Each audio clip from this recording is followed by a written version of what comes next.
Tollywood dancers association versus film federation అన్నట్లుగా ఉంది పరిస్థితి. ఫెడరేషన్ జోక్యాన్ని ఖండిస్తూ టీడీడీఎఫ్ఏ లేఖ విడుదల చేసింది. రాజీనామా చేసిన 10 మంది ఈసీ మెంబర్స్ కోసం బైపోల్కి సుమలత వర్గం పట్టుబడుతోంది. జనరల్ బాడీ మీటింగ్ తీర్మానాలపై ఫెడరేషన్ జోక్యం కుదరదన్నారు అధ్యక్షురాలు సుమలత. ఎన్నికల అధికారి సామ్రాట్ అశోక్ పేరుతో బై ఎలక్షన్ స్కెడ్యూల్ కూడా విడుదల చేశారు. జానీ మాస్టర్ వర్గానికి, శేఖర్ మాస్టర్ వర్గానికి కొన్ని రోజులుగా వివాదం జరుగుతోంది. ప్రస్తుతం అసోసియేషన్ కి అధ్యక్షురాలిగా ఉన్న సుమలత మొత్తం 16 మంది ఈసీ మెంబర్స్ తో కొనసాగుతోంది అసోసియేషన్. వివాదాల కారణంగా జనరల్ సెక్రటరీ, ట్రెజరర్ ని సస్పెండ్ చేశారు సుమలత తీరు నచ్చక శేఖర్ మాస్టర్ వర్గానికి చెందిన మరో 8 మంది సభ్యులు రాజీనామా చేశారు. మొత్తం 10 మంది సభ్యుల కోసం బైపోల్ నిర్వహించాలని సుమలత నిర్ణయం తీసుకున్నారు. అసోసియేషన్ ని డిజాల్వ్ చేసి పూర్తి ఎన్నికలకి వెళ్లాలని రాజీనామా చేసిన వర్గం పట్టుబడుతోంది. ఫెడరేషన్ కి చేరిన డాన్స్ మాస్టర్ల పంచాయతీ ప్రస్తుతం సస్పెండ్ అయిన సభ్యులతో ఇప్పటికే ఫిలిం ఫెడరేషన్ సభ్యులు మాట్లాడారు. 19న డాన్స్ మాస్టర్స్ అసోసియేషన్ పై ఓ నిర్ణయానికి వస్తామన్నది ఫెడరేషన్. అసలు ఫెడరేషన్ కి ఏం సంబంధం అంటూ ప్రశ్నిస్తున్నారు సుమలత. ఫెడరేషన్ తీరును వ్యతిరేకిస్తూ బై ఎలక్షన్స్ కే స్కెడ్యూల్ విడుదల చేశారు సుమలత.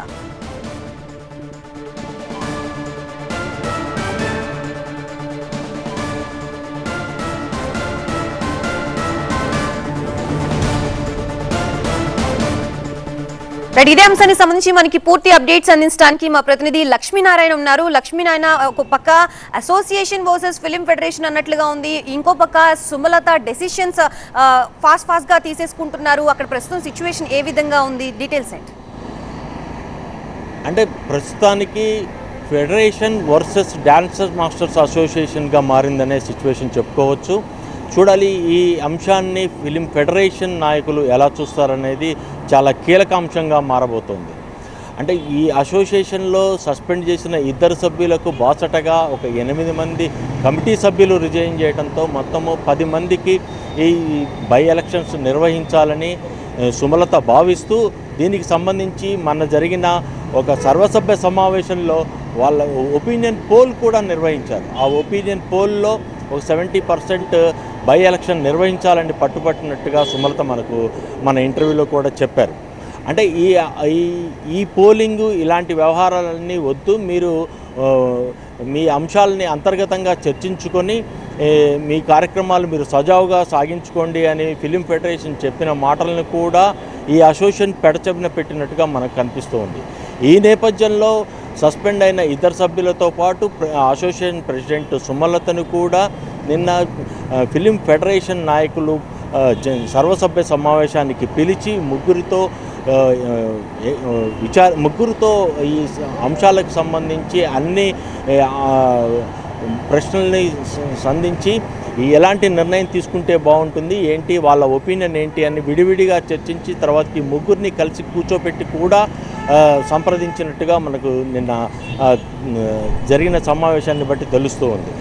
ఈ సమావేశం జరిగిన తర్వాత ఫిలిం ఫెడరేషన్కి సంబంధించిన నాయకులు ఈ డాన్సర్స్ అసోసియేషన్ 24 క్రాఫ్ట్స్లో ఒక భాగము, కంపల్సరీ ఫెడరేషన్కి అనుగుణంగానే ఈ కమిటీ పనిచేయాల్సి ఉంటుందని చాలా నిక్కచ్చిగా చెప్పారు. అయితే సుమలత మాత్రం ఈ డాన్సర్స్ అసోసియేషన్తో జనరల్ సభ్యులతో ఈ ఫెడరేషన్ నాయకులు సర్వసభ్య సమావేశాన్ని నిర్వహించటాన్ని పూర్తిగా తప్పుపడుతూ అది ఏకపక్ష నిర్ణయంగా భావిస్తూ ఈ బై ఎలక్షన్లు నిర్వహించాలని చాలా హుటాహుటిగానే ఈరోజు లేఖను విడుదల చేశారు. దానికి సంబంధించి ఎలక్షన్ ఆఫీసర్ని కూడా ఒకళ్ళని నామినేట్ చేసిన లెటర్ హెడ్స్ మనం చూస్తూనే ఉన్నాము. చూడాలి ఈ నేపథ్యంలో ఫిలిం ఫెడరేషన్ డాన్సర్స్ అసోసియేషన్ పట్ల ఏ విధంగా స్టాండ్ తీసుకుంటుంది, వాళ్ళ నిర్ణయం ఎలా ఉండబోతుంది అనేది చాలా కీలక అంశం. ప్రస్తుతం మనతో పాటు డాన్సర్స్ అసోసియేషన్ సెక్రటరీ శ్రీనివాస్ కూడా ఉన్నారు, సస్పెండ్ అయిన శ్రీనివాస్. చూడాలి అతని ఒపీనియన్ ఏంటి, అతను ఎలా ఈ అంశాన్ని చూస్తున్నాడు అనే విషయాన్ని మనం తెలుసుకునే ప్రయత్నం చేద్దాం. చెప్పండి శ్రీనివాస్, ఇప్పుడు ఈ బై ఎలక్షన్లు నిర్వహించాలని పట్టుపట్టడము, ఈ బై ఎలక్షన్లు జరగాలని నోటిఫికేషన్ కూడా ఇవ్వటాన్ని మీరు ఎలా చూస్తారు? ఇది 100% చాలా రాంగ్ అండి. ఎందుకంటే ఒక ఫిలిం ఫెడరేషన్ అయినటువంటి మా 24 క్రాఫ్ట్లకి పెద్ద అయినటువంటి ఫెడరేషన్ మాటలను కూడా నిన్న కౌన్సిల్ మెంబర్ మీటింగ్ పెట్టి కౌన్సిల్ సభ్యులందరూ ఒక తాటిపైకి వచ్చి అసోసియేషన్ మనుగడ కోసం, మెంబర్స్ మనుగడ కోసం వాళ్ళందరూ కూడా ఇలా చేసుకుంటూ ముందుకెళ్ళాలి, మంచి నిర్ణయాలు తీసుకుని ముందుకెళ్ళాలని చెప్పినా కూడా ఆవిడ పెడిచామని పెట్టి ఈరోజు మళ్ళీ ఎలక్షన్ నోటిఫికేషన్ ఇవ్వడం అనేది చాలా బాధాకరం అండి. ఎందుకంటే అసలు మిమ్మల్ని సస్పెండ్ చేయాల్సిన అవసరం వచ్చింది, మీరు ఏమి తప్పు చేశారని మిమ్మల్ని, ఆ ఆరోపణలు ఏంటి, ఎందుకు జరిగిందో అది కొద్దిగా డీటెయిల్గా చెప్పండి. అసలు నన్ను సస్పెండ్ చేసే అధికారం ఆమెకు లేదండి. మేము ఆవిడ చేసిన కొన్ని ప్రాబ్లమ్స్ వల్ల ప్రతి కమిటీ మీటింగ్లోనూ ఆవిడ ఏకపక్ష నిర్ణయాలు తీసుకోవడం, అన్నీ నేను చెప్పిందే జరగాలి అన్నట్టుగా ఆవిడ వ్యవహరించడం వల్ల నాతో పాటు మిగతా కమిటీ మెంబర్లు అందరూ కూడా రాజీనామా చేశారు. ఆ రాజీనామా చేసిన క్రమంలో ఫెడరేషన్ వారు దాన్ని ఆమోదించకుండా సమన్వయం కోసం ప్రయత్నించారు. అయినా కూడా ఆవిడ మీరు రాజీనామాలు చేశారు కాబట్టి మిమ్మల్ని నేను సస్పెండ్ చేస్తానని చెప్పి సస్పెండ్ చేశారు. తర్వాత కూడా జేసీఎల్ జాయింట్ కమిషనర్ గారి దగ్గరికి వెళ్ళిన తర్వాత కూడా ఈ విషయాన్ని ఆయన కూడా చాలా స్పష్టంగా చెప్పారు, మీరు సస్పెండ్ చేసే రైట్ మీ దగ్గర లేదు.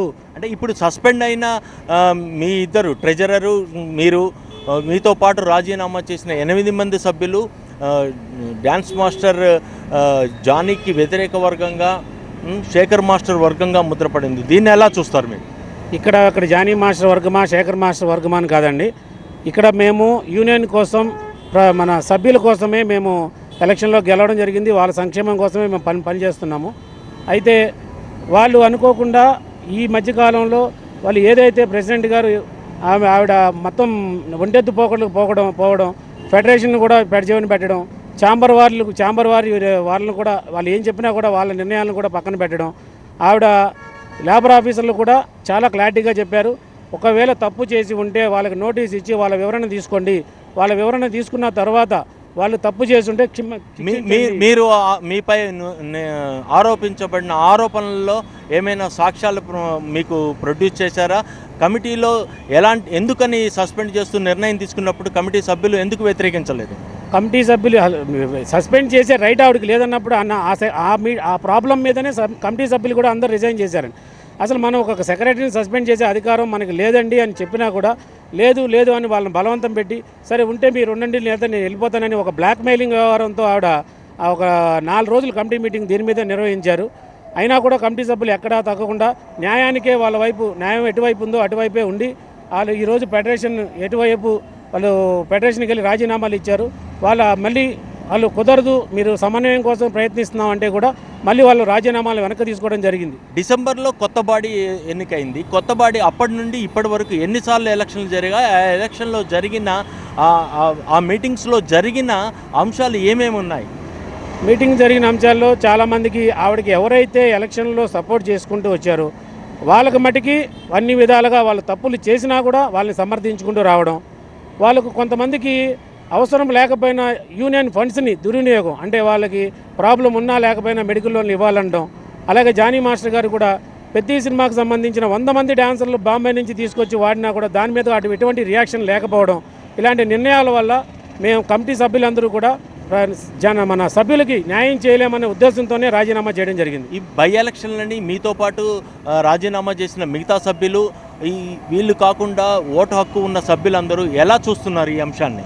ఇది 100% అందరికీ కూడా ఆమోదయోగ్యం కాదండి. మొన్న ఓన్లీ ఈ ఉప ఎన్నికలు కావాలా వద్దనే దాని మీద దాదాపు 120 మంది సంతకాలు పెట్టి మాకు ఈ ఎలక్షన్లు వద్దు అని చెప్పి సంతకాలు పెట్టడం జరిగింది.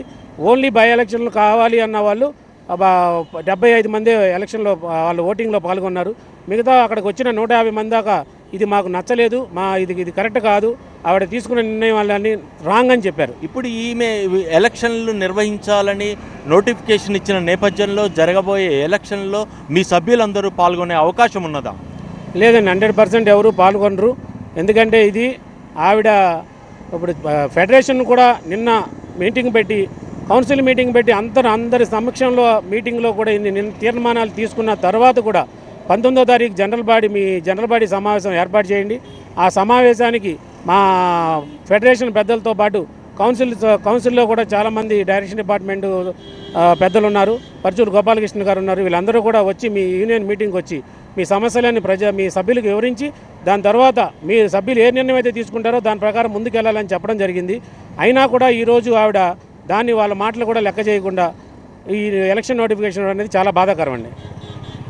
అంటే ఈ పరిణామాలన్నింటినీ మీ కమిటీ కానీ 24 క్రాఫ్ట్స్ సంబంధించిన ప్రతినిధులు కానీ ఏ విధంగా చూసే అవకాశం ఉంది? వాళ్ళు నిన్న చాలా క్లారిటీగా చెప్పారండి.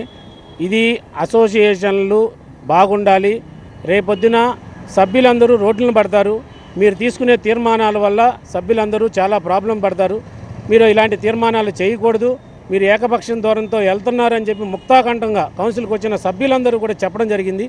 అయినా కూడా ఆవిడ ఇవన్నీ ఏమీ పట్టించుకోకుండా ఆమె స్వలాభం కోసం, ఆమె రాజకీయ లబ్ధి కోసమే ఇలా చేయడం చేస్తున్నారు. నిన్న committee film federation general committee సభ్యులందరూ మీతోటి మిమ్మల్ని విచారించడం జరిగింది, మీ అభిప్రాయాలు తెలుసుకోవడం జరిగింది. అక్కడ వాళ్ళతో పాటు మిమ్మల్ని విడిగా సంప్రదించిన తర్వాత మీ ముగ్గురితోటి కూడా కలిపి కమిటీ సభ్యులందరూ మీతోటి షేర్ చేసుకున్నారు. జరిగిన సంఘటనలు ఏంటి అవన్నీ క్లియర్గా చెప్పండి ఒకసారి. అదే అండి, ఇప్పటి వరకు జరిగిన విషయాలన్నీ కూడా కౌన్సిల్లో వాళ్ళు ఫస్ట్ చర్చించడం జరిగింది. దాని తర్వాత కూడా మమ్మల్ని ప్రెసిడెంట్గా ఆమెను పిలిచారు, దాని తర్వాత మమ్మల్ని కూడా పిలిచారు. చూడాలి ఈ అంశము రేపు ఎలాంటి పరిస్థితులకు దారితీస్తుంది. ఈరోజు మధ్యాహ్నం 4 గంటల వరకు ఫిలిం ఫెడరేషన్ నాయకులు స్పందించే అవకాశం ఉన్నట్టుగా మనకు తాజాగా అందుతున్న సమాచారాన్ని బట్టి తెలుస్తుంది. చూడాలి ఎల్లుండి జరగబోయే సర్వసభ్య సమావేశం, ఫిలిం ఫెడరేషన్ ఆధ్వర్యంలో జరగబోయే సర్వసభ్య సమావేశం జరుగుతుందా, లేదంటే బైపోల్ ఎలక్షన్లకి ఈ డాన్సర్స్ అసోసియేషన్ సభ్యులు వెళ్తారా అనేది చాలా ఆసక్తికరమైన అంశము. ఈ అంశాన్ని ఇటు ఇండస్ట్రీతో పాటు అందరూ ఆసక్తిగా చూస్తూ ఉన్నారు. చూడాలి మరి ఎలాంటి సంఘటనలు జరగబోతున్నాయో. Thank you Lakshminarayana.